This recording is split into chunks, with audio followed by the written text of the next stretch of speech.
Hello friends, welcome back. So the International Women's Day Boss Rush is live, and I just got through my initial run. I'm going to run through a few more times, of course, for the rest of the titles, but I wanted to record my first run through just to see how it was. So my team, I'm going to go with Void, Guillotine 2099, Corvus, Ghost, and the only synergy partner I'm using is Wasp.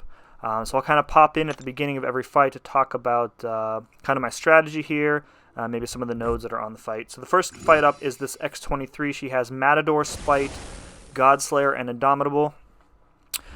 So the other one thing I wanted to note on this fight is that she does not have her Special 3 active.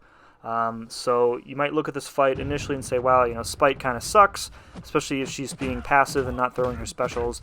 But even if she gets to her SP3, she's not going to throw it. So I think pretty much anybody can take this fight.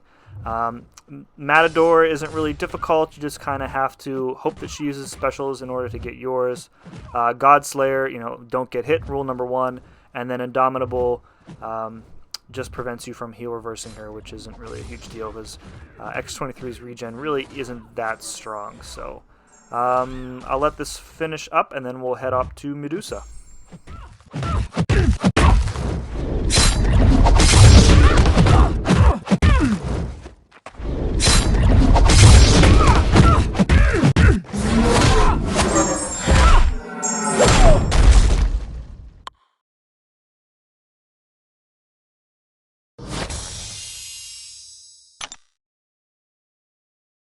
Alright, next up is Medusa, who has Counter-Strike, Pilfered, Invade, and what's the last one? Cornered.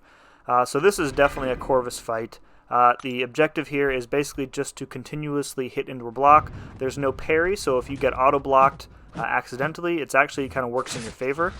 You really just need to play this kind of no contact because if she hits into your block, especially with any amount of those Furies up, it's going to do a nice chunk of damage, as you saw right there. So I think I go in a couple times. I get auto-blocked once, and I have like a momentary amount of panic right there. But I'm used to fighting Medusas in war, I guess, where there's a chance of getting parried. So this fight was pretty easy. I didn't knock her down. I could have knocked her down for the additional charge, but I didn't. But either way, easy fight. Alright, next up is Wasp, who has Spiked Armor, Dismay, Enhanced Shock, and Plague Mine. So my first instinct here was to get somebody who doesn't crit, which is Guillotine 2099. Dismay, don't get hit. Enhanced Shock, don't let her evade. And Plague Mine means I basically can't get my guaranteed 100 hits on any subsequent fight with Guillotine. So I'm going to parry and heavy here for the most part. This has the benefit of giving me the combo shield charges, but if I get hit, it's probably going to be bad news for me anyways. So it's really just parry heavy and then bait out a special attack, and there is just enough time after her special that you can go in with a full 5-hit combo and then either parry or back off again. So patience is rule number 1 in this fight for sure. Other than that, if you have a regen champ that can help deal with a spiked armor, that's fine.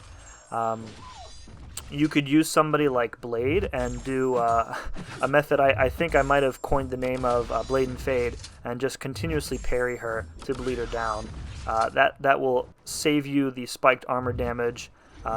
You won't be able to get evaded by her, and you won't really need to worry about Plagued Mine because you won't be using specials. So this fight was a lot of fun to do. I enjoyed getting to use Guillotine outside of Labyrinth. Not much content can withstand her damage, so it's nice being able to use her for something other than just massive damage fights. So, all right, moving on to the next one.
Alright, so next is Emma Frost, designed by fellow former Pittsburgher, Miss Katy Candy.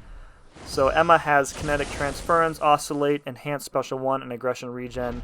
I'm going to use Void here just so that I can eventually get to a point where I can reverse the Aggression Regen and get her down this way. The only thing that I was worried about going into this fight with Oscillate is that, typically when they're in the Armor Up mode of Oscillate, they were very passive. They just kind of sit back and hold block. But on rare occasion, they will just randomly fire off a special attack, and you'll see that actually happens here. She's in the armor phase, and she just throws off her special 1, which is unblockable. I am totally unprepared for it, and it attacks me here. So right coming up here, I'm kind of waiting out. Oh, and she's just standing still, goes right into the special 1, and gets me. So I can heal up a little bit from the Power Sting debuff that the special 1 places on me. But other than that, it's kind of, I'm waiting for double petrifies, and then I'm going to try and slow down the fight here, just to let the regen kind of do its work.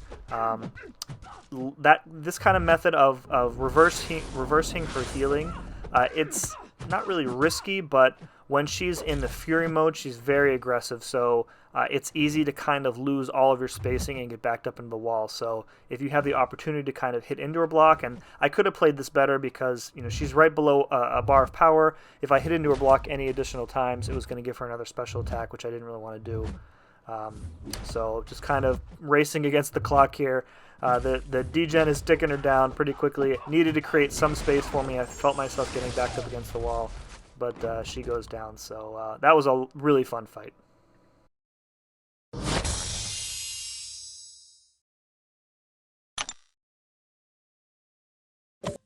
Okay, next up we have Rogue. So this was absolutely the most annoying fight in the challenge. Rogue has Aggression Regen, Invade, Brawl, and Aspect of Death. And what makes this annoying is the Brawl node, because so it's a passive unstoppable every 5 seconds, but since it's Rogue, you can't really use any champ that applies a slow debuff because she shrugs off debuffs like 70% faster, so your slow debuffs are basically not going to last. So I'm going to go in here with Void, as you can see. My strategy is similar to the one that it was for Emma. Get to a point where I can reverse her healing, and then essentially just try and stay alive. Survive the Unstoppable, survive the Invade. Invade plus Brawl makes this fight extra irritating because when she's unstoppable, you either have to risk getting backed up into the wall or parry, and take the invade damage. So kind of annoying. Luckily, as you can see, I got both petrifies up first. I don't think I would have survived this fight otherwise without getting that reverse healing up pretty quickly. You can see I'm backed up against the wall, trying to hit into her block while she's not unstoppable to create some space there. Took a hit there, but she finally goes down. So that was a pretty irritating fight for sure.